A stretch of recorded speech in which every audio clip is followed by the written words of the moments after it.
I have a little unique gem of a game for you today, which I already played in the past, but since the release date is 2 weeks ago, I'd like to show it as First Look Weekly.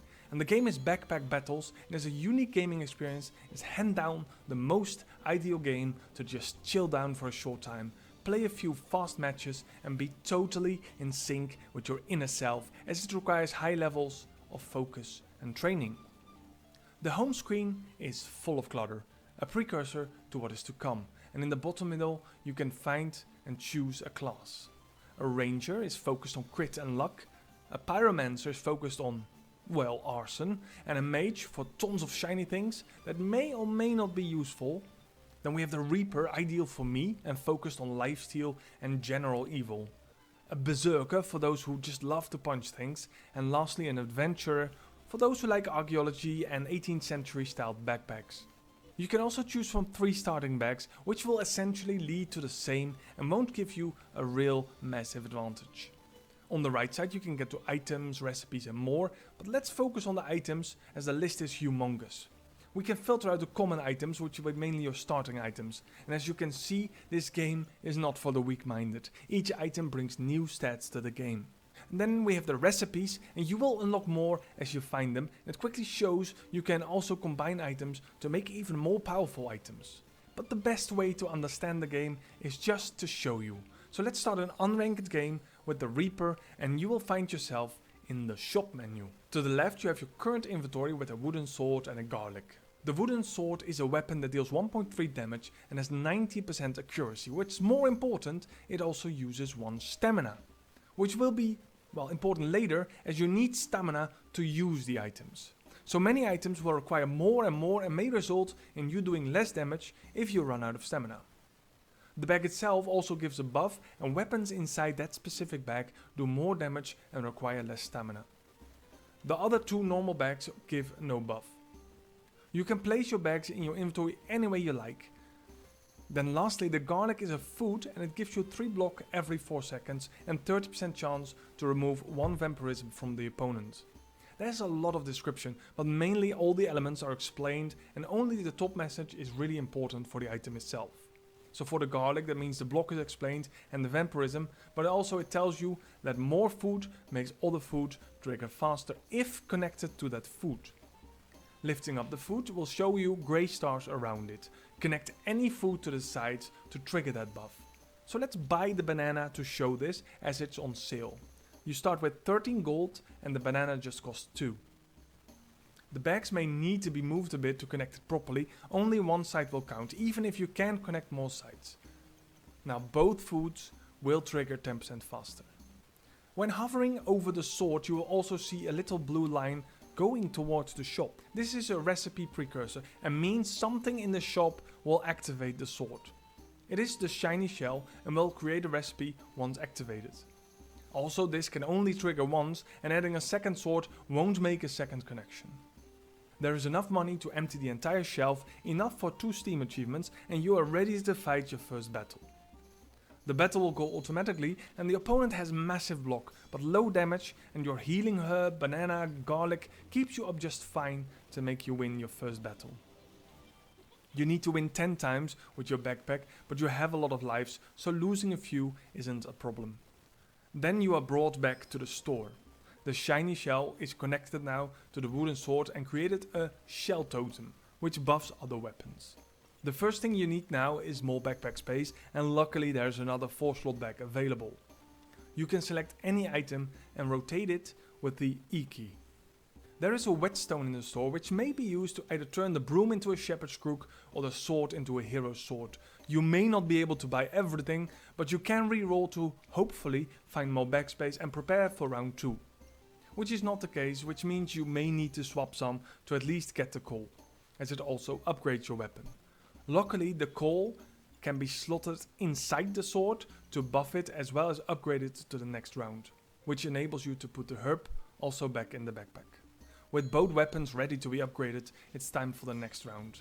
Again you win relatively easy due to the high sustain, but you may notice your stamina was almost depleted in the fight. This means you have too many items triggering. With 2 wins and 5 lives left, time for the store. Round 3 is special, as round 3 and 10 will help you get your full potential for your chosen class. There is many choice which you need to explore a lot to understand, so for now let's go simple and go for the bag. A piggy bank will help you get more gold, and the shell totem can finally connect with another item of its kind. And the new bag item will trigger heal items more often, of which we have more now. This time stamina control is just fine, but not for the enemy, which seems to be strong at first, but as soon as the enemy runs out of stamina, the fight is easily won. Due to the several items like the pan, the broom and other sort being able to connect, our stamina is now very high. This may be a risk, but may also be a way to create multiple recipes in one round. Losing that round was of course inevitable. This round took longer, but without the sustain and eventually the fatigue setting in, there was no chance. Fatigue is a stacking debuff for both players that ensures the battle doesn't loop endlessly if, for example, both players go for heavy healing. With the shovel, everything you enter the shop will give you a random item, which is pretty big, and both totems will heal now and can buff each other.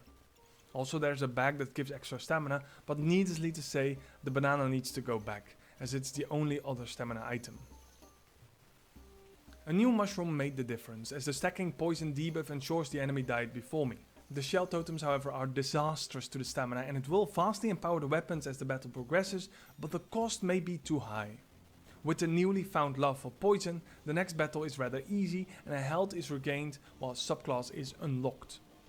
The build is all over the place and professional players will most likely roll over in their graves right now, so I will need some serious polishing to focus on one aspect. With a second pet focused on poison, the venom answer, two aspects now will be buffed. Shelly, the other pet, will ensure the start of the battle the buff triggers, which adds 50 health and luck. And both upgraded potions can in turn buff Shelly.